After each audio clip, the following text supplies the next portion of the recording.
Hello, everyone. I'm hoping you can hear me okay. Yeah, great. Thanks. Um, Welcome to the Global Social Theory Lecture Series. For those of you who don't know me, my name is Julian Go, and I'm a professor of sociology here at Chicago and organizer and convener of this series. The series is an extension of my course here at Chicago called Global Social Theory, and it's sponsored by Chicago's Global Studies program, and I'd like to thank that program for making it possible, and especially the director and my colleague here in sociology, Kimberly K. Huang, and the rest of the team at Global Studies, Lee Price and Brian Fanati. I'm super excited and honored today to welcome our speaker, Professor Gurminder Bhamra. So I'll first briefly introduce her, then I'll turn things over to her. She'll speak for something like 35 minutes or so, and then we will open it up for discussion.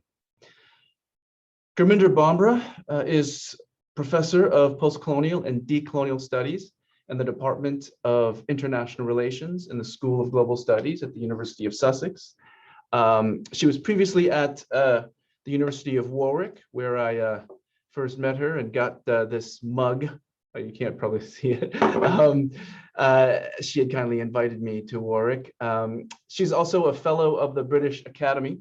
She was elected 2020, and congratulations to that honor. She's written countless articles and scholarly publications. I'll just name her books. Her first book monograph was titled Rethinking Modernity, Postcolonialism and the Sociological Imagination, which came out with Palgrave in 2007. And it won the 2008 Philip Abrams Memorial Prize given by the British Sociological Association for Best First Book in Sociology, and deservedly so. For those of you who don't know this book, I can't recommend it enough. The book's really been revolutionary. It's forced us to expand the boundaries of our social thinking and to include the wider constitutive relations of colonialism and global racial hierarchy in our modes of thinking about sociological analysis. And it really helped put post-colonial sociology on the map. And really, it's been a revolutionary work. So please, if you haven't read that book, please do. She then followed up that book with Connected Sociologies from Bloomsbury in 2014. And most recently, she has a co-authored book written with John Homewood called Colonialism and Modern Social Theory, coming out with Polity just this year, and we're all awaiting that with much anticipation. So please join me in welcoming Professor Gurminder Bhamra to our lecture series. Thank you so much, and thank you for the invitation to speak to the group here today, and thank you, Julian, for your very generous introduction. I'd like to start by stating that modern social theory is constituted through a denial of colonial and imperialism, of the colonial and imperial past of Europe. And this is equally true of the history of sociology, which is bound up with a straightforward historiography of modernity. It's a historiography that fails systematically to address colonialism. And so what I propose in this talk is a post-colonial intervention into the construction of modern social theory that situates its history and historiography in global context. Now, whilst colonialism and empire are elided in modern social theory and sociology, they're not absent. Paradoxically, however, they became less visible as sociology developed, and in the way in which earlier treatments of the topics by the classics were rarely acknowledged within the secondary treatments that come to represent the canon to us. Now, the talk draws from the just published book that Julian mentioned, Colonialism and Modern Social Theory, co-authored with John Homewood. And in the book, what we do is examine the role of colonialism and empire in the formation of social theory, from Hobbes to Hegel, and in the work of Tocqueville, Marx, Weber, Durkheim, and Du Bois. And in the process, what we argue is for a reconstruction of social theory a reconstruction that should lead to a better understanding of contemporary social thought, its limitations, and its wider possibilities. So what I'm going to do today is provide an account of the key themes motivating the book and set out the 5 fictions that have been put in place by the canonical representation of sociology's foundational concepts that we suggest in conclusion need to be addressed in the reconstruction of modern social theory towards a more adequate global social theory. Contemporary sociology in its Euro-centered mode is formed around a straightforward historiography of modernity. As I set out in my 2007 book, Rethinking Modernity, this typically rests on the idea that the modern world emerged out of processes of political and economic revolution, specifically those associated with the 18th century US and French revolutions, and then the processes of industrialization in Britain. It's further seen to be underpinned by earlier cultural changes across Europe that were brought about by the Renaissance, the Reformation, and the Scientific Revolution. These understandings conflate Europe, and I should just note that in this context, I see the US as coextensive with Europe as one of its settler colonies. So these understandings conflate Europe with modernity, and they render the process of becoming modern, at least in the first instance, one of endogenous European development.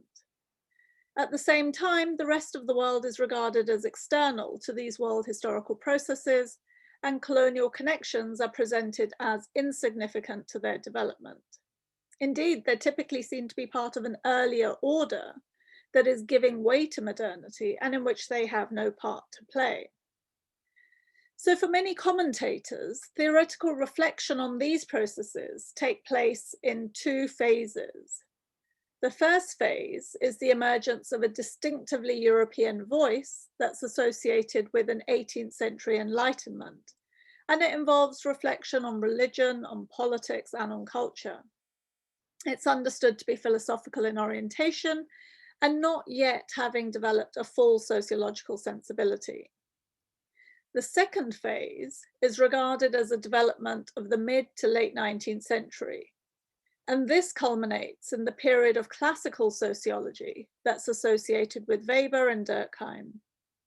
Here, a dominant sociological account of modernity comes to rest on 2 fundamental assumptions, those of rupture and difference. There's seen to be a temporal rupture, that is a rupture in time, that distinguishes a traditional agrarian past from a modern industrial present, together with a fundamental cultural differentiation of Europe from the rest of the world, or in the words of Stuart Hall, of the separation of the West from the rest. These paradigmatic assumptions of temporal rupture and cultural difference have framed both the standard methodological problems posed by modern social inquiry and the explanations posited in resolving them. And it is these assumptions that I question here. Now, I'm not saying that accounts of the industrial and French and US revolutions haven't changed over time, but what has remained constant has been the framing of European origins and subsequent global diffusion within which these events are located. So not only are others not recognized within accounts of the canonical twin revolutions, but the potential contribution of other events and the experiences of non-Western others to the sociological paradigm of modernity have also not been considered.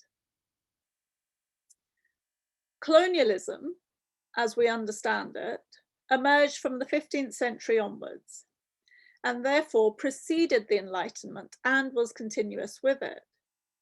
It was the period attributed to European discovery of new worlds, and it involved the appropriation of lands, their settlement, and the development of commercial trade and the resources extracted from them. This early period of colonialism involved forced labor in mines and on plantations, and it's usually understood as a pre-modern phenomenon, one that is not essential to the development of modernity. Slavery, for example, is often presented as pre-modern, as an earlier form of society.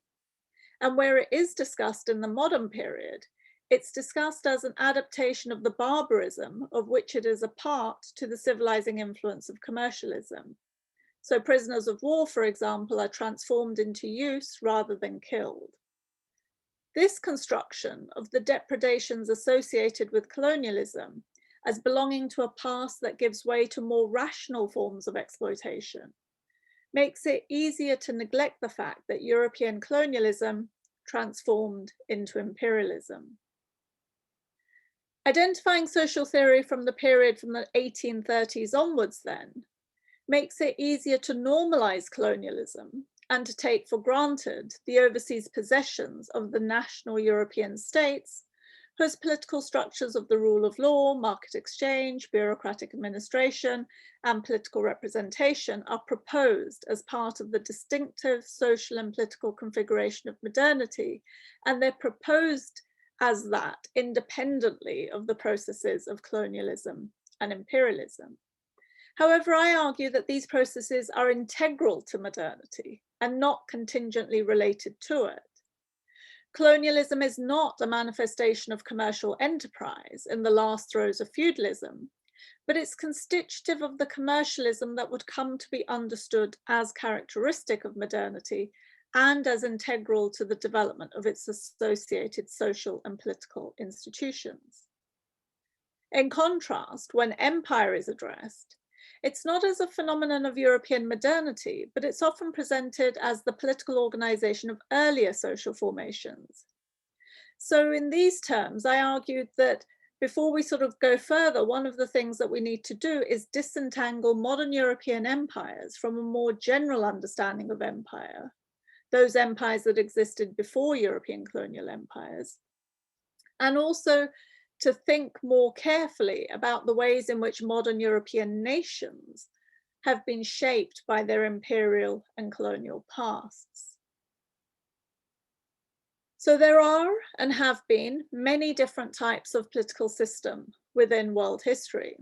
As Elizabeth Clemens argues, perhaps the two most dominant types associated with the state are those of empires and nations. Empires have a longer history than nations and are seen to have existed across many civilizations in a variety of forms. There are also empires of conquest, which resulted specifically from European expansion and colonization. In his classic comprehensive study of empires, Shmuel Eisenstadt compares a variety of empires, and although he notes differences between the political systems under consideration, he suggests that there are general characteristics that are common to all of them. In truth, his discussion of European empires in the modern period is very limited, in part because he associates modernity with the development of the nation state and not with empire. Instead, empires are assigned to earlier periods in history, despite the fact that the reach of empire in the modern period is geographically far more extensive. I distinguish between empires of domination and empires of conquest and extraction. And I argued that in assuming the latter form, European colonialism came to create a very different type of empire. Broadly, there's a form of empire that emerges out of pre-existing political formations, and in its expansion and socioeconomic development, it takes on the general features identified by Eisenstadt. This includes the new political form emerging as a consequence of initiatives by rulers indigenous to the territory and the development of centralized administrative and political organs to govern a defined, if expanding, territory. Incorporation may give rise to resistance, but it was also generally inclusive in the order of rules and obligations that organized the claims to territory. In contrast, the type that I call the modern European empire of conquest and extraction operates at a distance, and it comes to differ in three significant ways from the earlier types of empire. First, expansion involved the subjugation of populations who were subject to rule, but who were not part of the order of rule. Second, this subjugation was organized on the assumption of civilizational, religious, and/or racial superiority by the invading population. Third, the land and resources of the subjugated population were deemed to be available to the invading population to do with as they pleased. These elements suggest a qualitative difference between forms of empire. And not to recognize this difference is to perpetuate a false equivalence between political systems that ought to be understood as distinct. It also means that we fail to understand the nation state in the normal sociological sense as primarily a post-colonial phenomenon. And I can explain more about that shortly. The aspect, or the thing to keep in mind here, is that the period during which the French, British, and Dutch empires, among others, were being established is the same period that it is claimed that they were creating themselves as nation states. The problem is the idea of these states as being nation states having empires, instead of more appropriately understanding what we call nation states as being imperial states. That is, empires organized under the core idea of a national project. Standard histories of the emergence of the state within Europe, for example, usually regard the 1648 Treaty of Westphalia as central to the emergence and consolidation of the idea of national sovereignty and the political equality of states. The key issue, however, is that European states did not simply exercise their sovereignty within the territorial boundaries of a national state. They also exerted power and violence over territories and populations elsewhere. Sovereignty, or more properly, mutual non-intervention, was only to be respected, and then more in theory than in practice, in relation to other European powers. And it was not regarded as significant to encounters with peoples and lands beyond Europe. Indeed, as Anthony Anghie argues, the doctrine of sovereignty was itself explicitly a statement of the relation among European powers, and it allowed the exercise of sovereignty over non-European others as an expression of that sovereignty.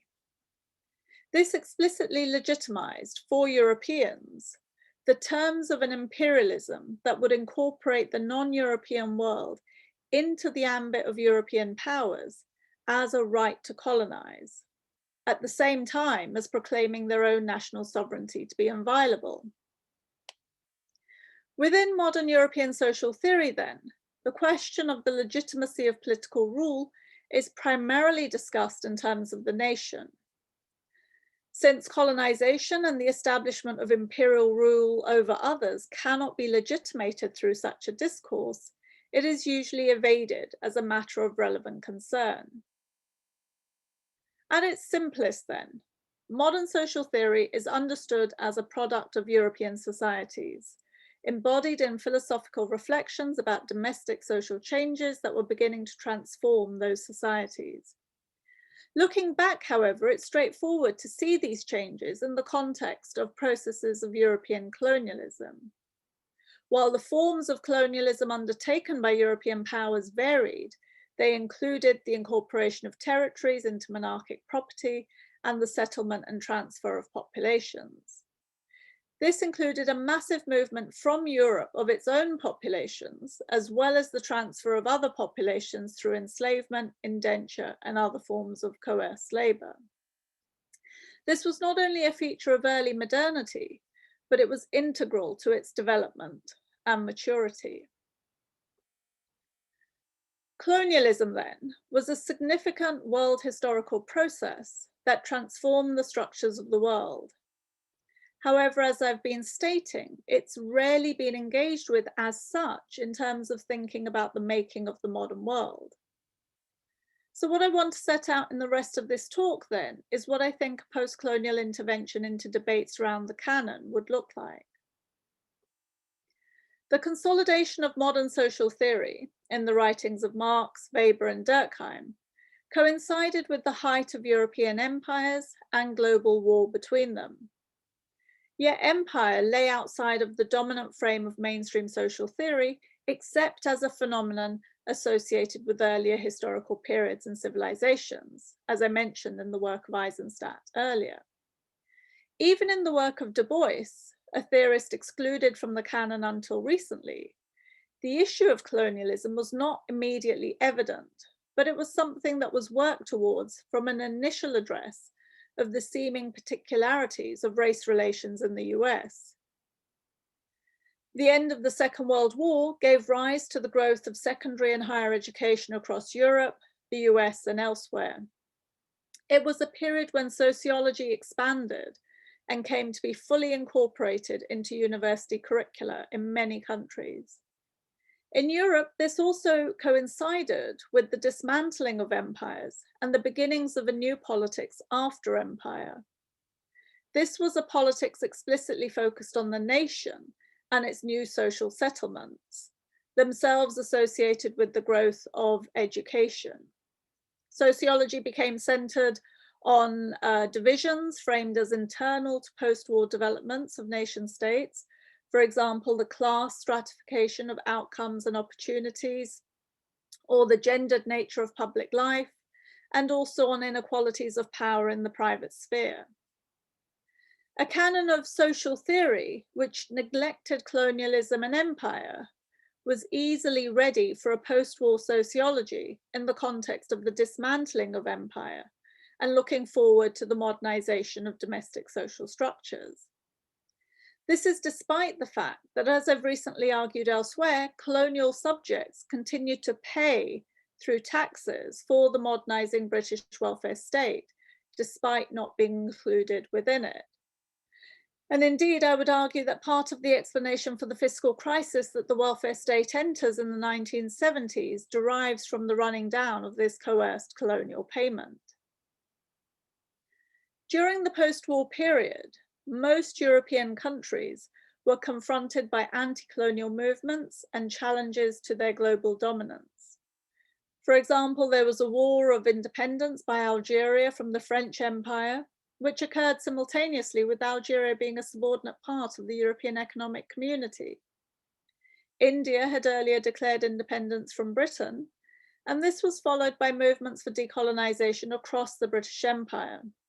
In the subsequent decades, such movements systematically transformed the world order.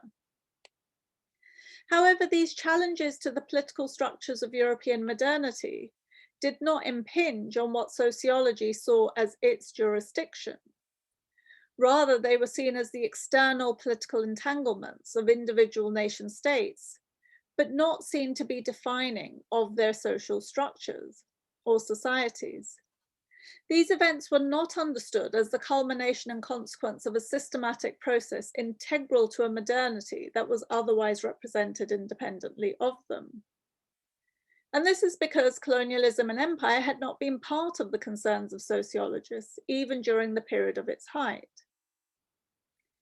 The issue now, I suggest, is not simply to add colonialism to sociology's repertoire of topics, but to show how that repertoire has been structured by the absence of its consideration and must be fundamentally transformed. As such, the argument I'm making here is for a renewal of social theory and sociology, not an addition to it or their rejection.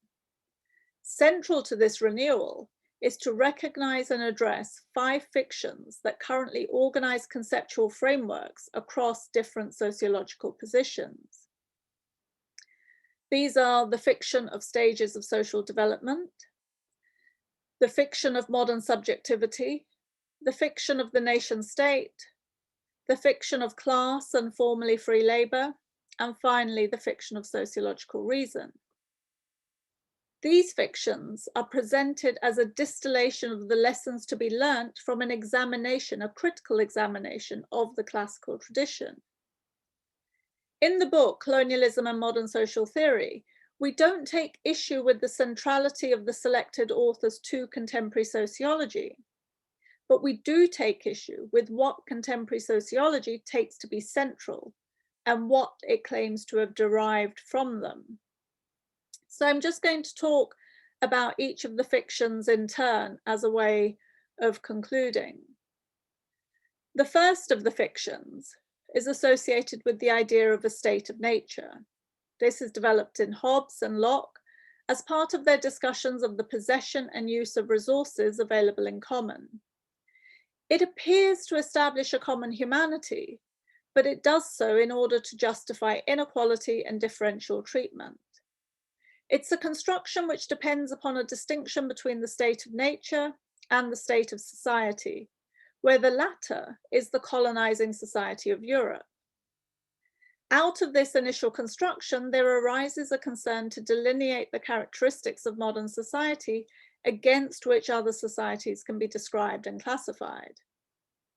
Once stages of society are delineated, it becomes possible to arrange them hierarchically in terms of ideas of development and progress, and to associate particular kinds of social relationship within each type of society.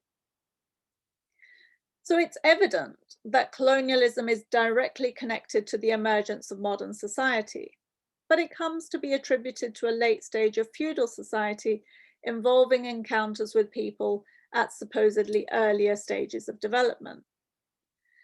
The taking of other people into possession is then understood not simply as beneficial for those who derive profit from this practice, but also as a civilizing process for those who are subject to it. So we argue for a need to move away from the idea of types of society, which can be understood separately from the relationships among them, and instead understand how it is those very connections that structure ideas of difference and domination. The idea of progress and the normative weight attached to it is connected to the second fiction, that of the special nature of modern subjectivity. Modern society is understood to inaugurate a distinctive kind of subjectivity that's associated with the modern individual and his or her self-determining capacity to act on the basis of reason and self-interest. This is the individual capable of property, contrasted to those who are either incapable of or indifferent to property. Yet these latter states are the product of European colonialism and not simply the condition it confronted. In the tradition of modern social theory, modern reason is about the development of autonomy and freedom, and about subjecting institutions, including those of religion, to criticism on the basis of reason. This construction is powerful because it also inaugurates the possibility of self-criticism, as is outlined, for example, in the approach of Frankfurt School critical theory. The very idea of an unfinished project of modernity entails the idea of modernity itself as a project of civilization where all pre-modern societies are understood as beset by traditional authority and inadequate selves, and not as the basis of knowledge and experiences from which we can also learn. The third fiction is the idea of the nation state. In the development of the idea of the modern individual, two forms of sovereignty are outlined. One is the individual as sovereign, and the other is that of political authority that guarantees the liberty of sovereign individuals. In early modern thought, that political authority is associated with a commonwealth, with no necessary territorial limits, and indeed in justifying the extension of territory. However, the exercise of political authority comes to be associated with nation states and European nation states in particular. Weber's formulation has become the exemplary expression of the position within sociology, where the nation state is understood to have a legitimate claim to the monopoly of violence within a given territory, where legitimacy is associated with the state's responsibility for and to its citizens within that territory. Yet not all members of the population are regarded as citizens or members of what Tocqueville called the society of equals. Further, all European nation states, including their settler offshoots, were either empires or participated in the construction of empires through the movement of their populations. The latter movement both consolidated empires and contributed to their societies being, in fact, societies of unequals. Subjects of empire are denied inclusion in the community to whom the patrimony of empire is distributed. And after decolonization, they come to be denied citizenship within former colonizing societies. This is the context in which those who share a common political heritage of empire are now represented as immigrants within its metropoles and as such presented as threats to the solidarity of the nation and its social contract. The fourth fiction is that of class and formerly free labor. Marx recognized that modern society was developing as a society of unequals, that is, as a class-divided society. This class division he associated with the system of private property. On the basis of the development of the class relation, proletarian agency would develop to transform private property and to create the new society. The class division that Marx described depends upon the centrality of formerly free labor and the commodification of labor power within capitalist modernity. This rule is called into question, however, once we understand the colonial and imperial nature of modernity. Commodified labor power does not develop as the central form of capitalism, and moreover, capitalist nation states are able to divide their populations between national citizens and colonial subjects. As Du Bois noted, this provides the possibilities of the decommodification of labor power within the metropole, utilizing colonial patrimonies in the provision of welfare and other collective goods nationally that are denied to those in the wider empire. At the same time, colonial subjects are denied the status of free labor and are subordinated within various forms of indenture. In this context, enslavement represents the commodification of the laborer, while the abolition of slavery does not give rise to free labor, but to new forms of indenture. Both are an enduring feature of modernity. For example, indenture returns within the metropole in the form of the treatment of migrant labor as not deserving the rights and rewards associated with the citizenship status afforded to nationals. This is something that we can see both in Britain and the US at the moment, in the way in which visa arrangements or even the criminalization of migrant workers is something that's not a contingency of our contemporary political moment, but is deeply embedded in the social and political structures of modernity. Karen E. Fields, a recent translator of Durkheim, states that, and I quote, "Unreasonable divisions of humankind seem to be born from reason itself, not from its opposite." This leads to the final fiction of sociological reason.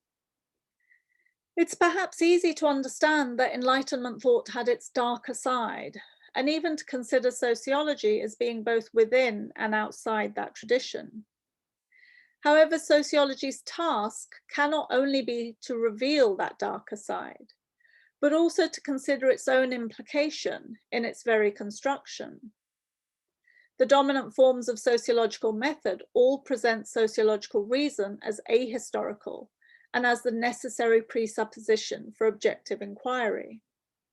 In this way, sociological reason is made part of the general claim of the Enlightenment, and sociology's difference is simply the extent to which it aligns itself with the critical project that it continues. However, this project is not the self-critical project it claims to be. Understanding sociology as historically formed would place it into a conversation with those represented as other and open it to learning. This is not a form of relativism or an argument for multiple perspectives, but it's an argument for a transformation of our own perspective as a consequence of learning from others. And the first step in any process of learning is the recognition of a limitation in one's own understanding. Arguing for a shift from modern social theory to global social theory is not a semantic shift, but it's an argument for a transformation in the ways in which we understand the past that constitutes social theory, such that we can imagine new possibilities for the present and for the future. To make a future different from our past requires us to better understand how we arrived in the present. It requires us to better understand the limitations of how that past has been understood by our discipline. Colonialism structures European modernity as well as European thought, and in consequence, recognizing its significance is an opportunity as well as a necessity to practice sociology differently. So I'll leave it there. Thank you. Thank you very much. So we have lots of time for questions and discussion. The way I'd like to do it is to ask those of you in the audience who want to ask a question to please send me a message in chat so that I can set up a queue and call on you. And as usual, students will get priority. But even if you're not a student and you want to ask a question, please send it in to me in the chat, or send your name in the chat, and then I'll call on you once we've covered the first round of students' questions. I do have one question here already. It is from Regina Katapon, and she's asked me to read it. What is the scope or boundary of the post-colonial intervention into social theory? Are you asking for a renewal of all sociology, or only aspects of sociology that pertain explicitly to empire and colonies, or historical sociology?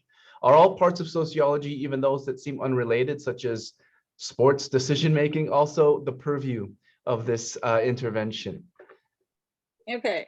That's a really interesting question, because in a way, I guess what it makes me have to think about is at what level is the critique directed? And I guess what I would want to say is that the critique is very much a critique at the level of epistemology.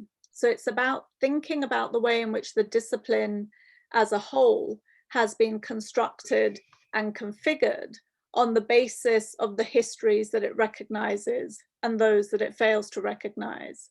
So if we think that sociology as a discipline has particular concepts and categories, those concepts and categories come to be articulated in relation to particular types of histories.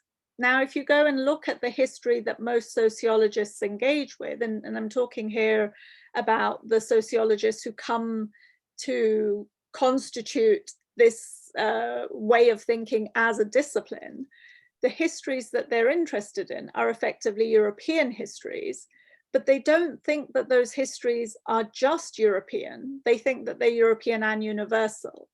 And by being European and universal, they think that they can take those histories as the basis to construct concepts and categories, which are also then regarded as being universal categories. And so when a critique is made, oh, well, this category isn't really applicable somewhere else, people often say, oh, well, stop being relativist about it, because this is a universal category. It's a category abstractly developed, and it's a category of the discipline. But if you sort of unpack that claim, you realize that actually the only reason it's claimed to be a universal category is because people have sort of forgotten that the history on which it's based is a European history, not a universal history.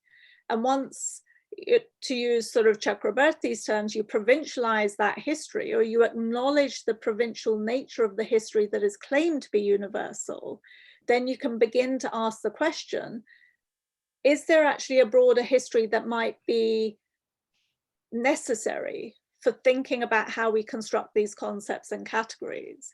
So in that sense, I guess partly what I'm calling for is a transformation of the discipline as a whole, but from its very foundations. So what the implications that would be for specific parts of the discipline would be something that would have to be worked out in the practice of that.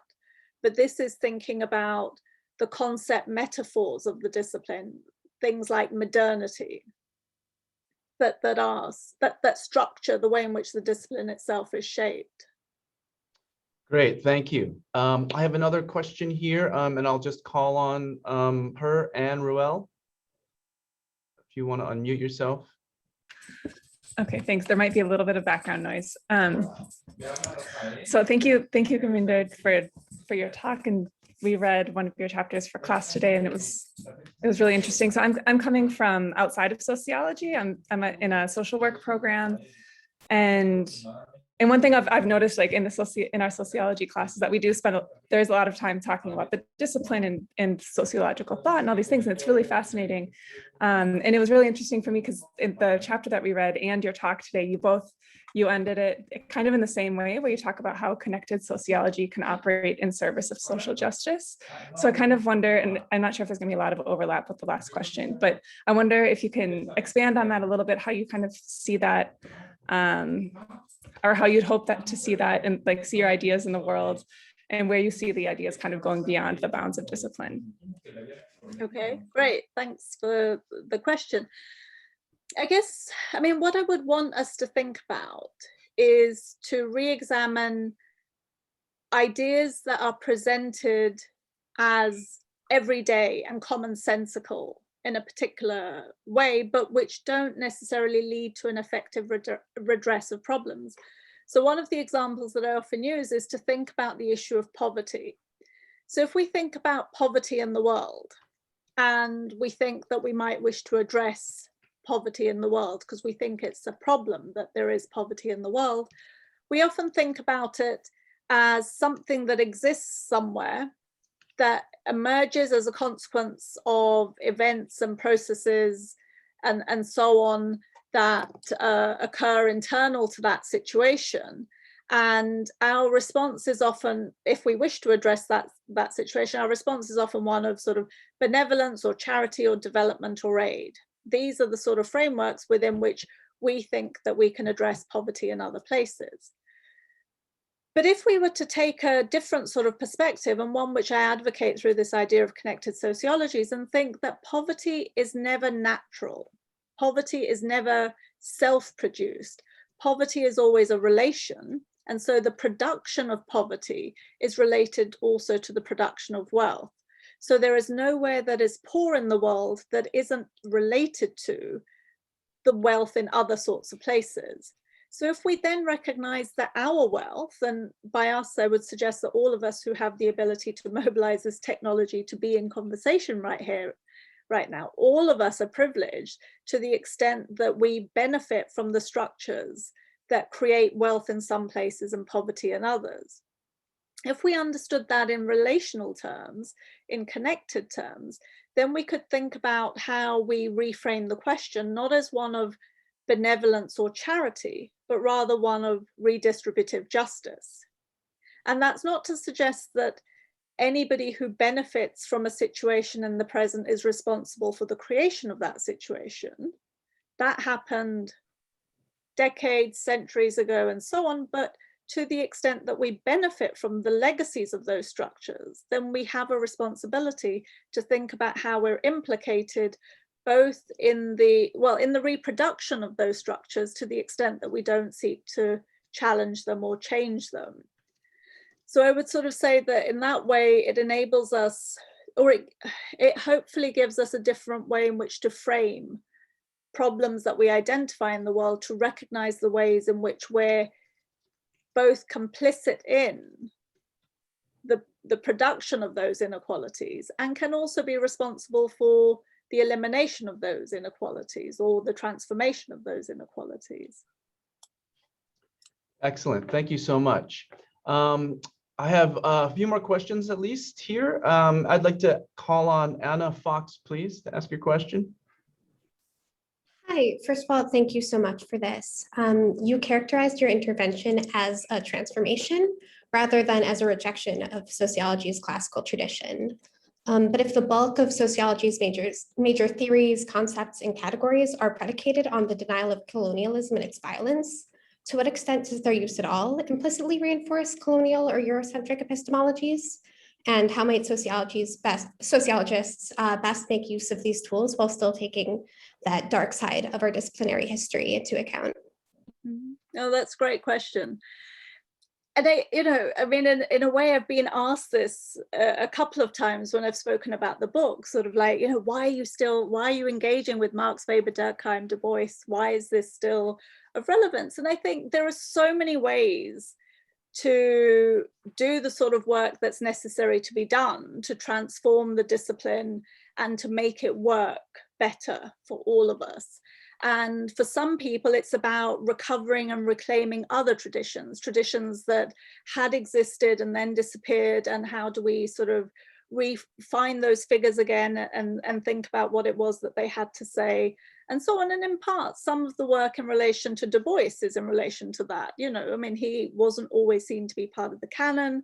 Making him as part of the canon is work that's been done by colleagues such as Alden Morris and others to really, you know, make the argument for why Du Bois ought to be recognized. And what we wanted to do with this book was to think about the ways, you know, because the canon exists, it can't just be wished away.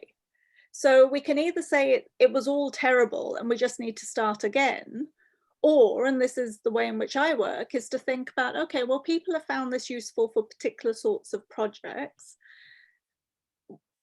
These people were obviously, they thought about the time within which they lived.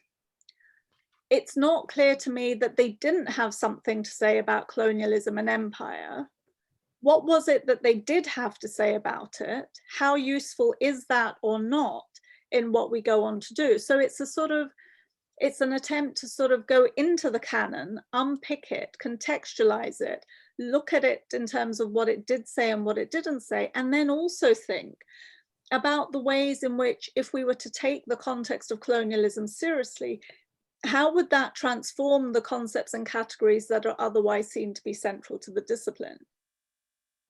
So to give one example, Weber talks about, you know, I mean, he's the go-to person when we think about the definition of the state, that the state is organized in terms of, you know, the monopoly of violence, the citizens, who you're responsible to and not, and so on. And when Weber develops his idea of the state, or his sort of sociology of the state, he uses the new emerging German state as the example from which he develops this concept. Now, Germany emerges as a nation in the late 19th century.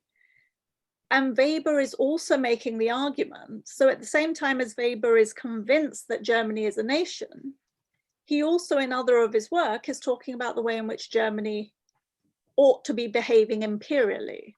So the whole idea of the movement eastward, Manuela Botker has written about it, amongst others, you know, that the way in which this, and Andrew Zimmerman as well, obviously, in terms of his work around decolonizing Weber, makes the argument that Germany comes to establish itself by expanding its borders eastwards and taking lands in which Polish people were living and Germanifying them. And he doesn't see that there's a contradiction between that and claiming that everybody in Germany is German and therefore they ought to have that right. But then Germany also goes and takes territories in Southwest Africa, across you know, into the Indian Ocean. And George Steinmetz has written about this in his book, The Devil's Handwriting. And so Germany, at the time that Weber is developing this concept of Germany as a nation, Germany is actually involved in imperial initiatives. So what does it mean to rethink his concept of the nation state, not as being about the nation, but as actually being about empire? And how would that transform the way in which we use our understandings of the nation in the present? You know, so it's a sort of, it's an attempt to transform from where we're standing, as opposed to saying, let's just think of everything anew, which I think would have its own limitations. Great, thank you. Next, I have Yu Swan Sun. Okay, so once again, I would like to thank you for the talk. And my question for you is that you have criticized European modernity, rightfully so, for fundamentally being colonial and racialized. In essence, we call modernity being a universal category. Is in essence being a racialized or colonial construct. So my question is that I'm wondering if what's an appropriate approach towards the idea of modernity. Now we know that the idea of modernity is fundamentally rooted in colonialism. So should we dispense the term, just throw it away completely because it's colonial, or should we think about the possibility of multiple modernities, say Indian modernity, African modernity, or Chinese modernity? So this is my question regarding the concept and how we should deal with it. Now we know that it is fundamentally imperial and colonial. I think that one of the ways in which sociology tries to address criticisms that get made is by saying, oh, well, let's just pluralize the situation. Okay, you say that modernity is problematic, but if we called it multiple modernities, then surely you can't have a problem with it, because look, we're giving you your own type of modernity. But the problem with that is that there's still, if you like, the modernity is still European modernity. So modernity with the capital M is still the modernity that comes to be defined on the basis of European history, but gets to be claimed as universal. And all the other types of modernities, the multiple modernities, are variations of that theme. And in being variations of that theme are subordinate to that theme. And so my argument is not to argue for a multiplicity of the concept, but actually to transform the concept. So I agree, modernity, to the extent that it doesn't recognize, so the idea of modernity is a concept that's based on an understanding of particular events in European history that are given world historical significance. If we were to say, and these are the French Revolution, US Revolution, and Industrial Revolution, if we were to say that these revolutions did not exist in Europe alone, in the sense that they required global conditions for their actual emergence. So the French Revolution, the US Revolution, the Industrial Revolution could not have happened endogenously or autonomously. They happen in the context of global conditions. And at the same time, there are other processes that are happening that could also be considered as world historical, such as colonialism, enslavement, imperialism, dispossession, extraction. These processes, if we were to understand those as world historical, how would that enable us to reconfigure what we understand by modernity? And we could do and use the term developed by scholars within the decolonial schools, such as sort of Anabel Quijano, Maria Lugones, and others, and call it colonial modernity. And by calling it colonial modernity, that forces us to consider the coloniality that's constitutive of what we call modernity, but was actually created in a very different sort of way. So I would argue for the transformation of the concept rather than a multiplication of the concept. Fantastic, thank you. Next, I have a couple more here. I have Joshua Silver. Thank you, Professor Bambra. My question really follows up on a question that came from Anne Ruel about the life of this intervention outside of the academy. And I was struck by one comment you made, which was about this post-war institutionalization, in a sense, in higher education of the maybe the social theory, the epistemology that underpins the classical canon. So I'm thinking about your project seems well, we just read your piece on the Haitian Revolution, seems well suited to intervene in a sense, the everyday pedagogy of historical narratives. And my question to you is, how does this happen and what are the channels, especially, when there's facing like very real rise of, nationalist politics and contention over the teaching of a more plural epistemologies in history and social pedagogy? I mean, that's really is a question for our times, isn't it? I mean, it's this whole debate around in Britain, and I guess it's happening also in the US. There's been movements around toppling statues and then thinking about what it means to topple statues and whether we should do this. I mean, in Britain at the moment, there's almost every weekend, there's an article written by a senior minister in the government saying we have to protect Britain's history from the attempt to decolonize it and so on, as if somehow decolonizing our understanding of history is making things up, as opposed to sort of saying, well, there's a particular narrative that gets presented about what our past is. Is it an adequate narrative, or actually do we need to take into consideration other factors that might also be relevant? And who gets to decide what's relevant? So I think there's really is a key sort of struggle going on at the moment in terms of thinking about what constitutes an adequate explanation for our past. So for example, you know, or my way into it is always to think about how are the histories that are presented, how do they represent who's in the room in a way? Because that's what counts, you know. So in the context of thinking about higher education, there was a time, for example, within the teaching of the sociology of the family, it was perfectly okay to talk about the family simply as a unit for the reproduction of capital. So if you look at early texts of the sociology of the family, that's how the family is understood.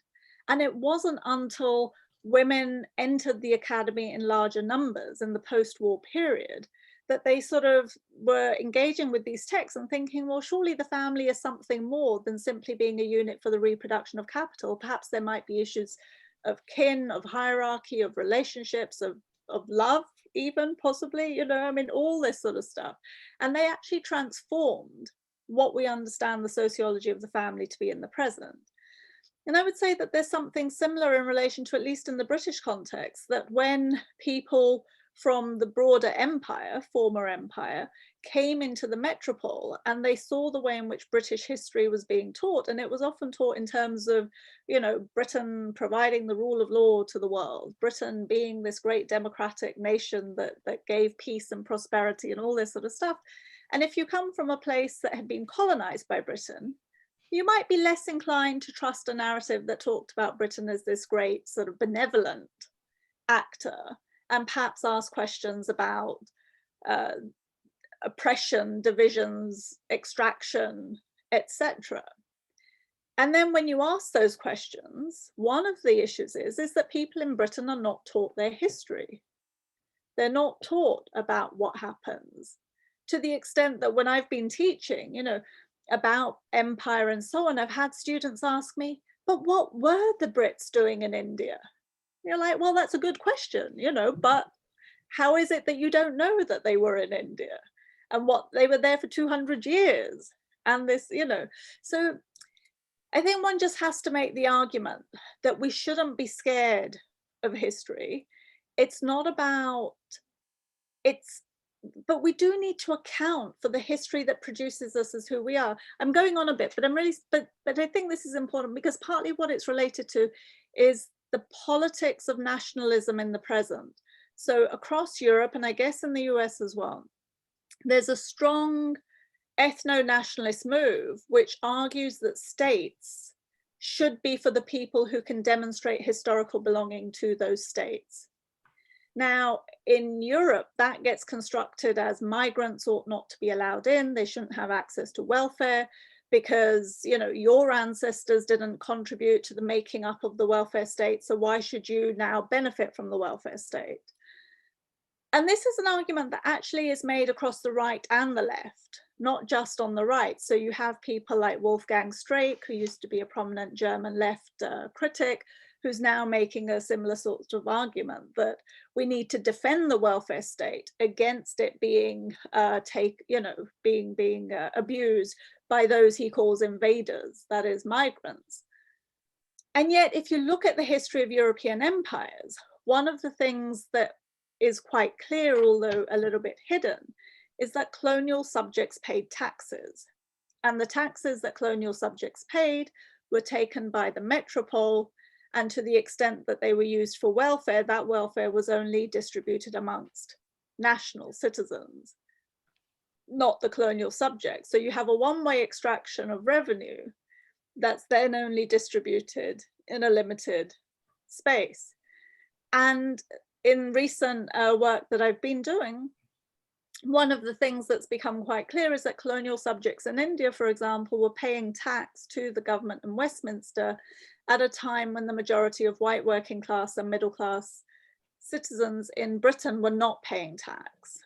So if somebody sort of says that you have to demonstrate historical belonging to the nation, and you can only have access to welfare and public policy, you can only be seen to be an object of public policy if you can demonstrate historical belonging to the nation, but actually it was historical belonging to the empire that contributed to the building up of what we claim to be the nation, then the argument has a slightly different frame to it. And I guess all we can do is try and make the argument for how we need to look at these things in a more expansive and generous way than the narrow politics are pushing us towards at the moment. Excellent. Thank you so much. We still have a couple more questions and we do have time. Sianda? Hi, Dr. Barbara. Thank you so much for being here. I'm just like, I was like so pumped reading your article, especially when you said that anyone interested in studying the French Revolution or the American Revolution to get a clue about equality might actually not understand what equality is in light of the Haitian Revolution, which was like truly about actual equality.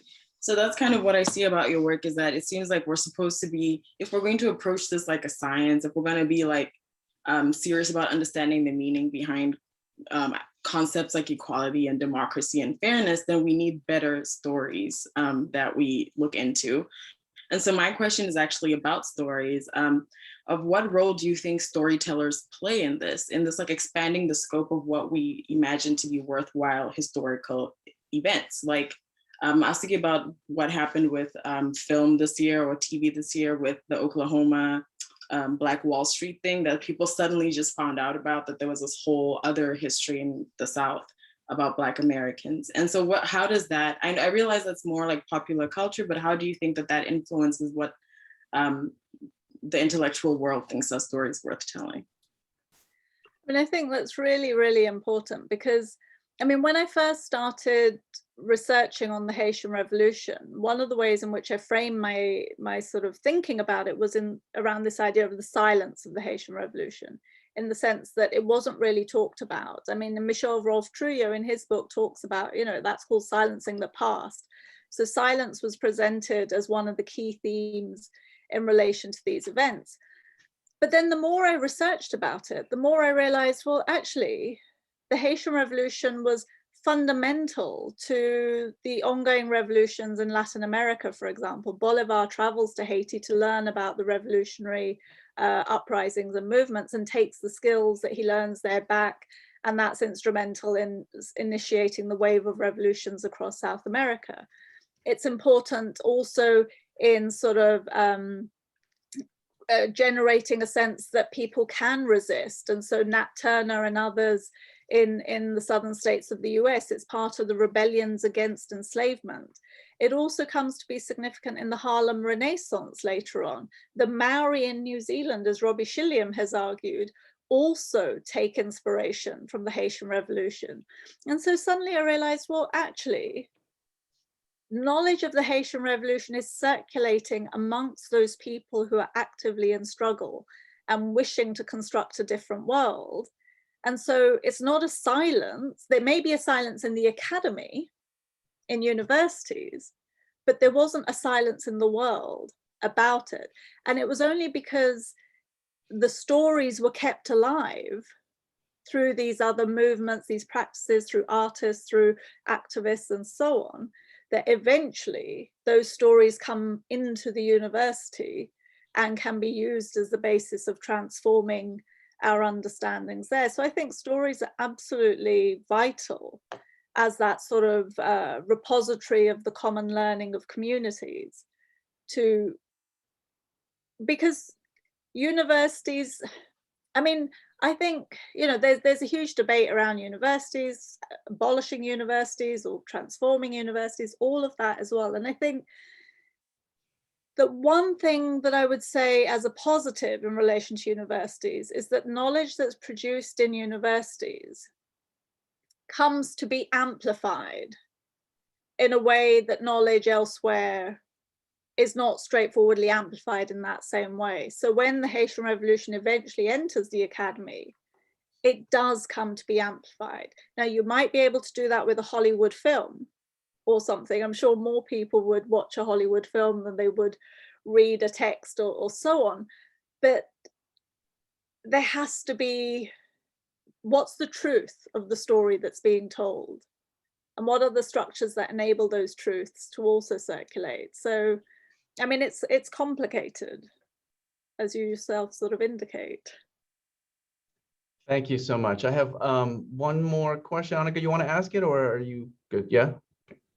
Sure, I can ask it. My question was actually quite similar to Sianda's, but I think hopefully you might have additional thoughts on it, Professor. Thank you so much again for your talk today. Yeah, I also just wanted to reference sort of your argument that even as the Haitian Revolution was happening sort of at around the same time as the American and French revolutions, those were seen as foundational events of world history, while the Haitian Revolution wasn't, or maybe only more recently has been. So I'm just wondering, perhaps outside of even sociology, for scholars of world history or even international relations who are trying to adopt a post-colonial approach, how can we like identify events that restructured the world order or were turning points in the world order or world history in some way without falling prey to a similar sort of Eurocentric historicism? Or do you think it's even worthwhile to pursue that sort of identification? Thanks. That's also, could I just add, this is kind of a methodological question too, which is a question that I know some students have. So if you also wanted to sort of tie this into a methodological question, you know, how do you do this kind of work? Yeah, that'd be great. Thanks. I mean, I think, so in terms of how to do the work, one of the things is really sort of basic, it's listening. It's listening to what comes up in different sorts of contexts and thinking about whether things that might appear as anomalies could actually be central if the frameworks were transformed in a way that took those anomalies seriously. So one of the things in relation to the Haitian Revolution is also the fact that, as I was saying, you know, it's not that people didn't know that Haiti had happened, that the Haitian Revolution had happened. There have been histories about it, you know, from C.L.R. James's classic Black Jacobins in the 1930s, much stuff before that and since as well. It was rather the fact that it was never taken to be something that could be central. And partly, you know, and Michel Rolfe-Trouillot, I mean, honestly, I always reference his work because I think it's one of the best books in terms of thinking about both what happens and how the narratives of what happens get written. And one of the things that he makes quite clear is the fact that the ideologies of the time didn't enable people really to see the significance of Haiti. And over time, there's been an erasure or an occlusion of those events such that we now no longer take them seriously. But that if we were to sort of think, well, this event did happen, people are saying this, this, and this about it, what does it actually mean? And how might we have to reconsider what else we know in the light of that? So our standard historical understanding is that the French Revolution is the font of democracy. But France colonized Haiti and held Haitians in as enslaved populations, coerced to work, committed horrific atrocities upon them. They won their freedom through a revolution, and for a short while were part of the French Empire as equals, and then Napoleon re-enslaved them. And yet we still think of the French Revolution as being the font of democracy and enlightenment. The only reason we do that is because we refuse to take as significant the fact that France engaged in these things. We think that we can put that to one side and just think, oh no, but look at the Declaration of Human Rights, look at the Constitution, look at this, isn't it amazing what France did? But if people are saying, yes, but France is also doing this at exactly the same time as re-enslaving its citizens, because Haitians by then were citizens within the French Revolution. So does a democracy enslave its own citizens? What would it mean to ask that question of the French Revolution? But we don't, because it's almost like the dead weight of scholarship forces us to keep reproducing a particular narrative, even though people are making arguments against it, and arguments that you couldn't actually refute. Like, what would you say?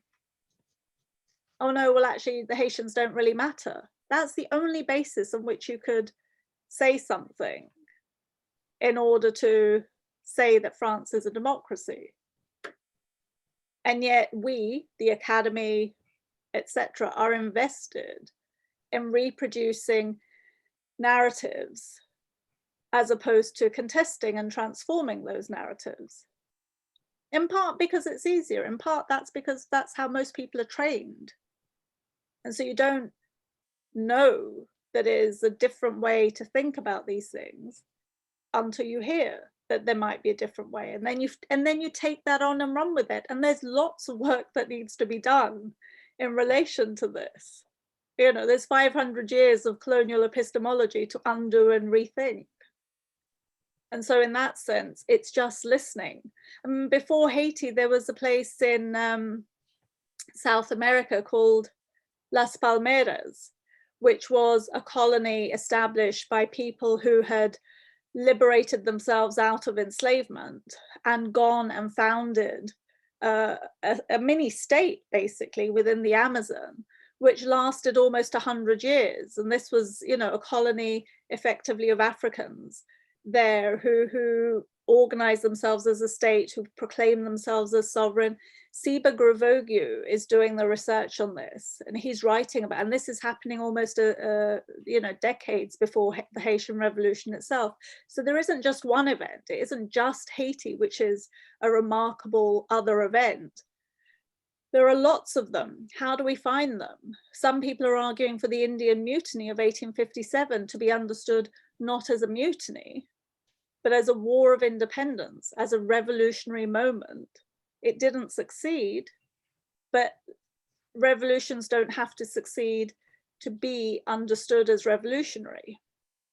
And so what could we learn if we took the Indian Mutiny as a world historical event? And so on, you know, so it's to ask those questions that our histories don't have to be determined by what happens in Europe. They can also be constructed on the basis of knitting together the events that happen in other places to create an alternative systematic account of world history. Great, thank you so much. So we only have a few minutes left, and I don't have any more questions from students. So I think I'd like to close maybe with just asking one myself. And it's sort of a broad question about your own approach, your own sort of trajectory, maybe more particularly about, you know, maybe the way to put it is to ask you any sort of insights or advice that you'd give to students looking to do critical work. I mean, you've been doing critical work for a long time, and since the beginning of your career, you've taken a real unorthodox approach, right? I mean, most PhD students, they do their degree within the terms of the discipline and within the existing frameworks of the discipline, but you've really chipped away at those frameworks, and you've really sort of come at it from a strong critical approach, which is challenging to do in the field. And so, you know, can you just say anything about that struggle and any words of sort of advice for students who want to do critical work, who don't want to just sort of reproduce the norms? Is there any words of solace that you could give, or any kinds of guidelines that you might want to give?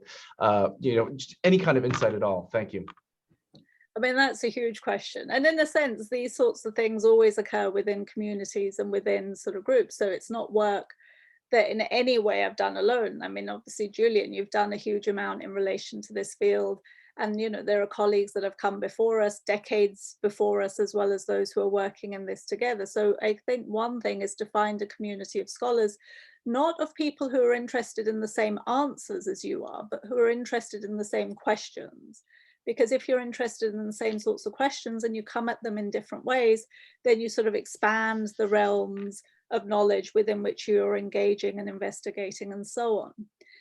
I think the other thing is always to be rigorous and not polemical. So I would sort of argue for, there are standards of scholarship, and whatever you might think about the academy and about other things, you still have to demonstrate that the ideas that you have meet the standards of the existing academy before you can think about transforming it.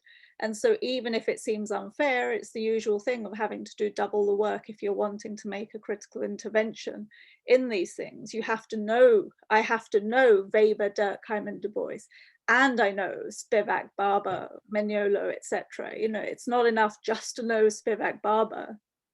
I have to know all the others and have to know how they might be brought into conversation and so on. And so there is that thing where the work is more, but it's not, you know, if you're at the stage of doing a PhD, it's not work in the same sort of way as work is often thought about. It's also a vocation. It's something you're invested in. It's something that comes to be part of who you are. And so it's a different sort of relationship to it. And the other thing is also, I mean, in a way, I never set out to do what I ended up doing. I started my PhD on a whole other topic. And my supervisor sort of asked me a question of something like, you know, or I can't remember how it came about, but I just decided at one point in the process of doing the PhD, I should really figure out what this thing modernity is before I move on with what I really want to do, because, you know, and then I started reading and it was just like, well, hang on a minute. And because I'd done a history undergrad, when I started reading the history that sociologists of the time were using, I was thinking, but hang on a minute, there are other histories. Why are they all using this one particular history when that history doesn't even explain all these other things that all these other historians have said could be thought about in this whole other way? And so it was just about being gripped by what I found to be an anomaly within what was being said, what I knew from elsewhere. And when I brought it together, it didn't match. And then I had to figure out how to make it work.